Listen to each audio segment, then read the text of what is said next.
Welcome to the Post Sports Chat. I'm Rubenstein here again with Ed Owens. And Ed, we are more than halfway through WVU football fall camp. What stuck out to you so far during the Mountaineers practice portions? I think what's standing out so far is the attitude of this team. Coming off a 4-8 season, you could expect some long faces, some downtrodden guys.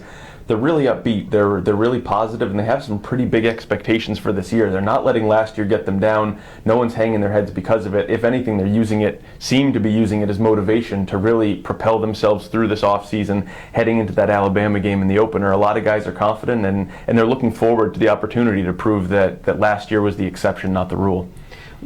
Clint Trickett's been named WVU starting quarterback here for, almost 2 months, but now he's settled in. Fall camp's coming to a close in another week. Mm-hmm. How much different has this been than last year's fall camp, where last year was competition throughout? Clint being the guy and having experienced almost an entire fall camp, what differences do you see? On the media end, it's pretty delightful, I'd say. Every day that was the storyline. Who's going to be the starting quarterback? Is it going to be Clint Trickett? Is it going to be Paul Millard? Is it going to be Ford Childress? I think as much of a headache as that was for us trying to figure out, it was just as hard for the receivers. It was just as hard for the offense. They had no continuity, and that's kind of been the buzzword for this program this offseason, has been continuity. Naming Clint in June was a huge move. I think a brilliant move for Dana Holgorsen to do. Whether or not he's healthy, we're going to find out. He's obviously coming off the shoulder surgery. We're going to have to see how his arm can hold up. But coming in, it's giving him time to work with his receivers, continue to develop those relationships, and really get the offense down.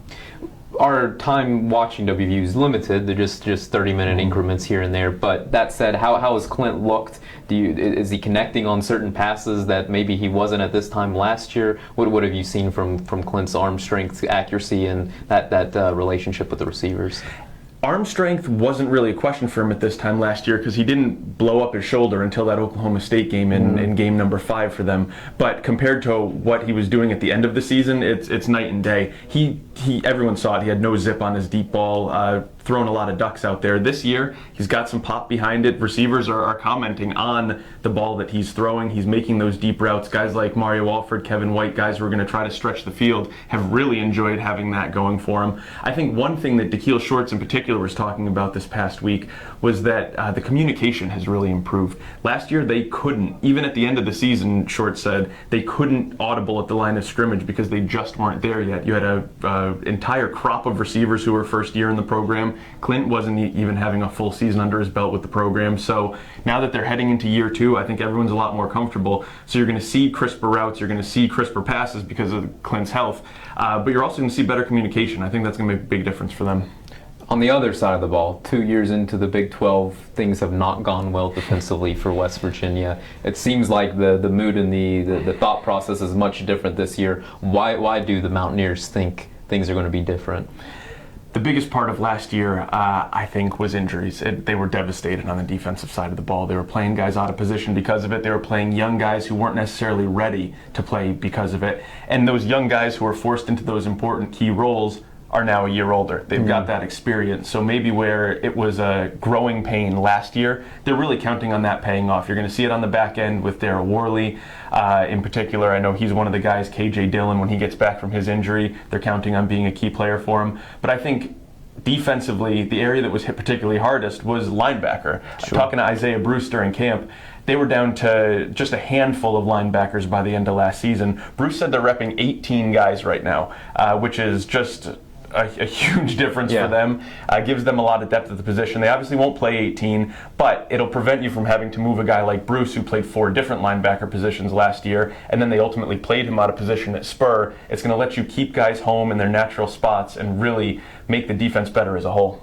How about the way Tony Gibson's fitting in as defensive coordinator? It's a multiple yet simple defense is kind of the way that the coaches and players are describing it. What does that mean, and are guys really getting comfortable in this new system? It sounds like guys are getting comfortable. One of the big things that they've all said is simplicity. They're making it really easy for them. You're not having to think as much. And again, I think the area you're going to see the biggest difference there is on the back end, where the cornerbacks can just make their reads quickly and play.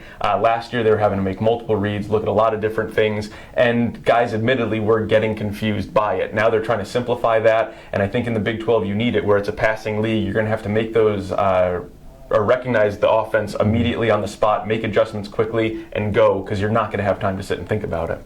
Lastly, as kind of camp comes to a close and start getting more into the game preparation, there's been a lot of talk about opening up with Alabama. That said, I think probably how West Virginia responds after the Alabama game is what's going to define this season. Would you agree? I mean, this is, you say they act and look like a different squad, not a 4-8 team.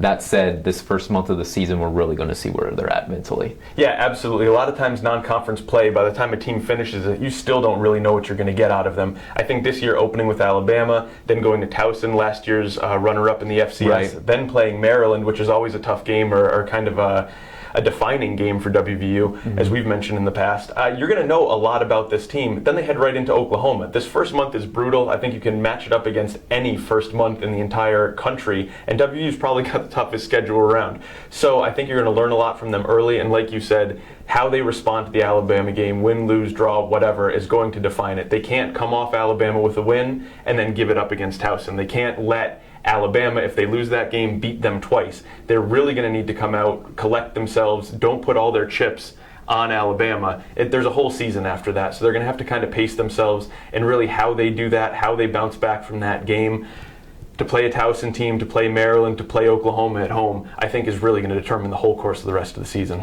No, it should be an interesting time, and Ed, appreciate your time once again, and please continue to check thedpost.com for the latest on the Mountaineers. Thanks for watching.